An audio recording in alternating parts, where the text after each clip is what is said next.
Dzina la Tate ndi la Mwana ndi la Mzimu Woyera. Amen.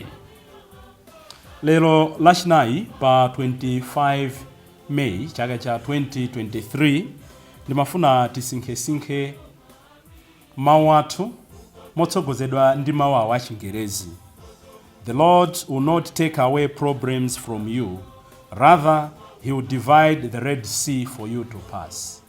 Ambuye sadzatitengera nyanja pakati pathu, koma adzayipatula kuti ife tidutsepo. Mathu oyamba tsiku la lero pa 25 May Lachinai la Mulungu wa 7 mu nyengo ya Pasaka kuchokera m'buku la ntchito za atumwi mutu wa 22 ndime ya 30 kudzawerenganso mutu wa 23 ndime ya 6 kulekeza 11. Amene akutiwerengera mawu oyamba ndi a Gabriel Pitlos, omwenso ndi a mfumu Kadafumbwa kuchokera ku Nanthenje Parish mu Archdiocese ya Lilongwe. Mthenga wathu wabwino ndi monga adalembera Yohane Oyera mutu wa 17 ndime ya 20 kulekeza 26. Tiyena abale ndi alongo tisinkhesinkhe limodzi. Amene akutiwerengera mthenga wabwino komanso kutigawira mawu ndi Reverend Father Francis Damaseke kuchokera ku Episcopal Conference of Malawi ECM. Tiyeniso abale ndi alongo tisinkhesinkhe limodzi. Limba mtima monga wandichitira umboni kuno ku Yerusalemu, uyenera kundichitiranso umboni ku Roma. Mawu m'buku la ntchito za atumwi ntchito 22 ndime ya 30 kudzambiranso ntchito 23 vesi la 6 kulekezera 11. Mkulu wa asilikali uja adafuna kudziwa kwenikweni chifukwa chimene Ayuda adadzamnenezera Paulo. Choncho mmawa mwake adammasula nalamula kuti akulu ansembe ndi onse apa bwalo lalikulu la milandu la Ayuda asonkhane. Kenaka adabwera ndi Paulo namuyimika pakati pawo. Pamene Paulo adaona kuti ena mwa iwo ndi amgulu la Saduki, ena amgulu la Afarisi, adanena mokweza mawu m'bwalo muja kuti, abale anga, inetu ndine Mfarisi, mwana wa Mfarisi. Ineyo ndikuweruzidwa chifukwa ndimakhulupirira kuti anthu adzauka kwa akufa. Atanena zimenezi, Afarisi ndi Asaduki aja adayamba kukangana, ndipo msonkhano udagawana. Paja Asaduki amati anthu sadzauka kwa akufa, ndiponso kuti kulibe angelo kapena mizimu. Koma Afarisi amakhulupirira zonsezi. Anthu aja adayamba kufuwula kwambiri. Tsono aphunzitsi ena amalamulo amgulu la Afarisi adayimirira nanenetsa kuti, sitikupeza konse cholakwa mwa munthuyu ayi. Mwina nkukhala kuti mzimu kapena mngelo walankhula naye. Anthu aja adafika pokangana koopsa, kotero kuti mkulu wa asilikali uja ankaopa kuti angamukhadzule Paulo. Choncho adalamula asilikali kuti, "Pitani mukamnanditse kwa anthuwo, mukamnowetse mulinga la asilikali." Tsiku lomwelo usiku Ambuye adadzayima pafupi ndi Paulo namuwuza kuti, "Limba mtima. Monga wandichitira umboni kuno ku Yerusalemu, uyenera kukandichitiranso umboni ku Roma." Mawu a Ambuye. Ambuye akhale nanu. Mawu mu Uthenga Wabwino monga adalembera Yohane Oyera.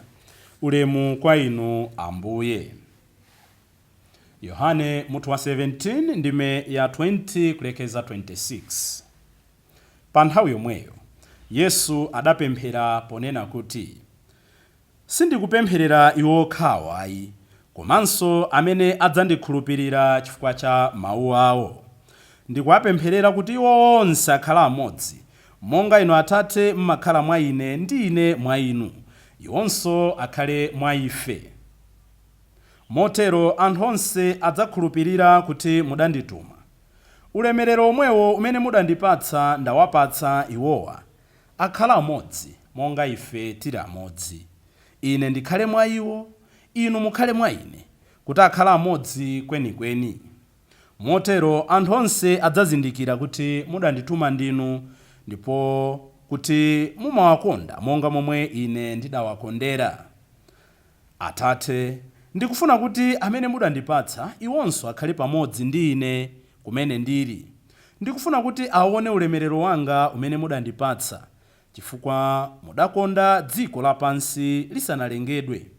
Atate olungama, anthu odalira zapansi pano sakudziwana ayi, koma ine ndakudziwani, ndipo awa ali panowa akudziwa kuti ndinu mudandituma. Ndidawadziwitsa dzina lanu, ndipo ndikuwaphunzitsabe. Ndikufuna kuti chikondi chimene mudandikonda nacho chikhale mwa iwo, ndipo ine mwa iwo." Mthenga wa Ambuye. Ulemu kwa inu Ambuye Yesu Khristu. Kuchokera lolemba lija tikutsindika kwambiri mawu oyamba, komanso mu uthenga pemphero la Ambuye Yesu lopempherera inu ndi ine. Mawu oyamba takhala tikuona kuti Paulo wakhala akuwaphunzitsa, kenaka anasonkhanitsa mpingo wa ku Efeso wa ku Miletus, kenaka watsanzikana nawo, ndipo dzulo tinamaliza kunena kuti anasiyana ndithu onse kugwada, kumalira, nkhope yanga simudzayionanso, kukumbatirana, kenaka Paulo ndikuwauza kuti ndapita bayi. Ndipo lero Paulo wafika mu mzinda wa Yerusalemu, kumene anamuchenjeza kuti ndende ndi masautso zikudikira. Koma asanafike kumene kutamva kuti anadzeranso, tikawerenga ntchito zathu mu 21 ndi 8, anadzera ku Kazereya Filipi, kumene anakafikanso ku nyumba ya Filipo Mpostoli, tikawerenga ntchito zathu mu 21 ndi 8. Atafika mu mzinda wa Yerusalemu tamva kuti anamulandira bwino kwambiri azibale yake, ndipo iye anayamba kuwaphunzitsa mwa njira zosiyanasiyana. Chifukwa choti anali kuwaphunzitsa bwino, tamva kuti kukachisi kumadzaza. Anamulandira kukachisi kumadzaza. Zimenezi zinautsanso mkwiyo pakati pa akulu a Ayuda. So they gathered the Jewish Sanhedrin ndi kumugwira Paulo kuti amponye ndende. Ndipo tsiku lalero pamene tikuyambira mawu athu oyamba ndi pamene paponena kuti Paulo walalika, anthu ambiri akubwera kwa iye, anthu ambiri akudziwa Yesu Khristu. Anthu ansanje akubwera kumugwira kuti akayankhe mlandu. Pamene inu muchita zabwino, pamene ine ndichita zabwino, pamene ife tichita zabwino, tiyembekeze ndende mu njira zosiyanasiyana. Paulo sakumangidwa chifukwa anaba. Paulo sakulangidwa chifukwa amafuna kulanda boma. Paulo akumangidwa chifukwa kuti amalalika dzina la Yesu Khristu. Be ready, be happy, be joyful when you meet ndende dzina la Khristu. Ndende tikukamba pano ndi kunyozedwa chifukwa cha utumiki wanu, kunyozedwa chifukwa chothandiza ena, kunyozedwa chifukwa chotumikira bwino. Ochita zabwino amakumana ndi mkwiyo wa anthu olephera. Yang'ana na Ambuye Yesu adzakutetezani. Koma ndimafuna kuti tsiku lalero tisinkhesinkhe zimene Paulo akuchita, pamene tsopano akuyang'ana ndi abwalo amene akumuzenga mlandu pa zabwino zimene iye wakhala akuchita. Ndenenera kuti tisinkhesinkhe mmene Paulo akudzitetezera. Sakuvutika kutenga maloya, sakuvutika kutenga anthu oti amuteteze. Akungokamba simple facts zimene iye ali. Paulo akunena kuti, let me read for us. Abale anga, inetu ndine mfarisi, mwana wa mfarisi. Ineyo ndikuweruzidwa chifukwa ndimakhulupirira kuti anthu adzauka kwa akufa. Defense yake yakwana. Akufotokoza two but very crucial facts zimene inu ndine tikuyenera kuti pamene zinthu zatipinga tiphunzire kumadziteteza nazo. Choyambirira, just say the truth and the truth only. Inetu ndine Muyuda. Inetu ndine mwana wa mfarisi. Ndine nzanu mukundizengeranji mlandu. Paulo akunena zoona zimene iye ali. Zimene zapangitsa tsopano tulimbana ndi wathu yemwe pamene pandeti pange bwanji. Say the truth and the truth idzakupatsani ufulu. Amatero Yohane 8:32. Choona chidzakupatsa ufulu. Ambiri makono tili m'mavuto chifukwa chonena kuti sitikuphunzira kunena zoona. Ndimaganiza kuti zoona zimenezi tizinene m'magawo atatu. Choyambirira, tinene zoona ndi mawu athu. Nthawi zonse kunena choona. Chachiwiri, tinene zoona za moyo wathu, our finances. Ambiri ali m'mavuto chifukwa chonena kuti timafuna kudzipanga present moyo ngati ndifa pamwamba, kumakhala moyo wa 200,000 pamene ukuyenera kumakhala moyo wa 20,000. Nenani zoona za moyo wanu. Abale anga, ine pamwezi ndimapeza 10,000, anthu akumvetsa ukhala moyo okondwa. Koma timafuna tikabwereke zovala. Ino amene mukonzekera kuti mumanga maukwati, nenani zoona za moyo wanu.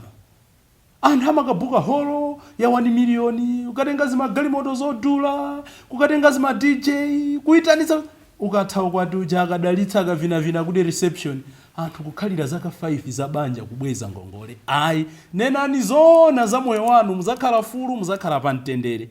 Kenaka tiphunzirenso kunena zoona za moyo wathu wauzimu.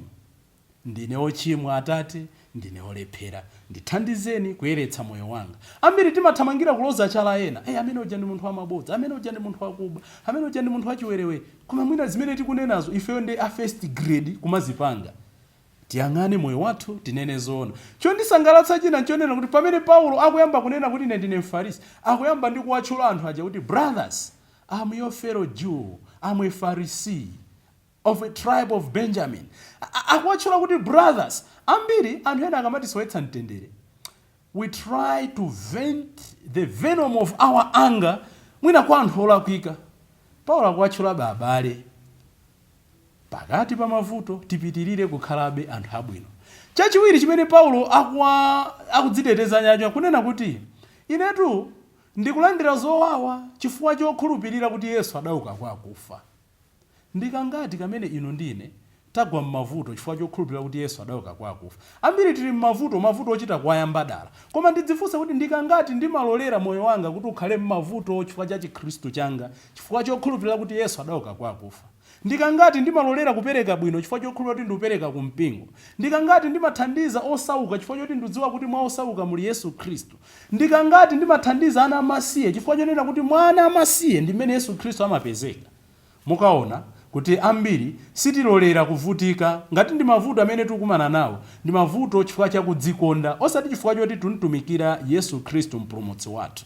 Ndiye pamene tikulingalira za Paulo pamene ofika ku Yerusalemu, tidzifunse kuti kodi mavuto amene ndimakumana nawo, is it out of zibwana? Is it out of nkhwidzi za anthu ena? Is it out of ulesi wanga? Is it out of chifukwa chosandalira Yesu Khristu? Kapena chifukwa chongomukonda Yesu Khristu pamene zinthu zanditina? Whatever causes your problems, causes your tears, tisasiye kunkhulupirira. Monga mawu oyambirira Chingerezi nanenaja, Ambuye safuna kuti atichotsere mavuto, koma amatithandiza kuti mkatikati mwa mavutomo toloke bwino. Takumbukirani nkhani ya ana a Israeli. Kodi Ambuye anachotsa kuti nyanja isakhalepo? Ayi, the Red Sea was there. Ambuye sananena kuti nyanja imene ndingoyiwumitsa yonse isakhaleponso ndipsereza. Ayi, anangowathandiza kuti nyanjayo ikhalapo, koma ine ndikupangirani njira kuti mudutse. Problems will be there in life. Problems are there in life. Tikamkhulupirira Yesu amene akutipemphererayo, ndithudi tidzadutsa powuma ngati Aisraeli. Izi ndi zimene taona kuti Paulo adalimbana naye, wadziteteza, anthu aja nkuyamba kukangana okhaokha. Chifukwa Asaduki ndi Afarisi anali ndi theological differences. ena amakhulupirira kuti akufa adzauka, ena samakhulupirira kuti akufa adzauka. Asaduki samakhulupirira zimenezo, Afarisi amakhulupirira. Choncho m'malo malimbana tsopano ndi chiphunzitso cha Paulo adayamba kulimbana okhaokha. Ndi zimene Mzimu Woyera amachita, ndi zimene Mulungu amachita. Tikakhala mwa Iye, tikakhazikika mwa Iye, tikamtumikira ndi mtima woona, amadzatiteteza mu njira zimene ife sitingathenso kumvetsa. Kuti koma pamene paja ndawomboka bwanji? Udawomboka chifukwa chonena kuti Iye ali mwa iwe, Iye amakhala nafe, Iye amatiteteza. N'chifukwa chake tsono abale, Mulungu akatiteteza, tidziwe kunena kuti watiteteza, watipambanitsa, watichititsa bwino for the next mission. Tamva kuti usiku omwewo mawu yambaja izo zitatha, amtulutsa anthu aja kukangana okhaokha, ampangalirizi. Mzimu wachauta akumuyankhula Paulo usiku kumaloto kuti tsono monga wapambanira pano, monga walimba mtima pano, ulimbenso mtima ukandichitirenso umboni ku Roma. Tikumbukire kumene akuchokera Paulo. Walalikira ku Efesus, walalikira ku Mileto, watsanzika, wafika ku Yerusalemu, wakumana ndi mavuto, Ambuye ampambanitsa. Koma sakuyimira pompoyi, akumutuma tsopano, take courage and go to Rome and preach the same. Ambiri timati Mulungu akatipambanitsa nkhondo yoyamba, timayamba kusangalala m'malo mwa wadzifunsa kuti n'chifukwa chani wandipambanitsa. Mulungu amatipambanitsa battle A for us to fight battle C, for us to fight battle C, for us kuti tizipita chitsogolo nkumanchitira umboni. Ena Mulungu adapambanitsa pa zokolola zambiri, m'malo moti chaka china alime zambiri kuoposa ndi kumabukitsa ulemerero wachauta, adachita matama, asi kukhala moyo odzimva, moyo wa ubwana, chuma chidathera pompo. Nkhondo yoyamba adayiwala kutamanda nayo Mulungu. Chipambano choyamba adayiwala kutamanda nacho Mulungu. Mulungu akupangitsani promotion ku ntchito, wakupambanitsani battle A, akufuna kuti pamene mwafikapo munchitire umboni kuti mufike pena. Koma ambiri Mulungu akatichitira zabwino, akatipambanitsa, akatichiritsa, akatidalitsa, akatipatsa ntchito, akatipatsa business, akatipatsa banja, akatipatsa unsembe, timayimira pompo ndi kukhutitsidwa ndi amati short-lived glory. Every battle that you succeed in life is meant for you to bear more witness to Christ. Tizinchitira umboni. Ndipo pachina chilichonse chimene tikuona kuti chikuyenda bwino m'moyo mwathu, pemphero lathu lizikhala lonena kuti kwa ife ayi, kwa dzina lanu lokha kukhale matamando ndi ulemerero mpaka muyaya. Amen. Dzina la Atate ndi la Mwana ndi la Mzimu Woyera. Amen.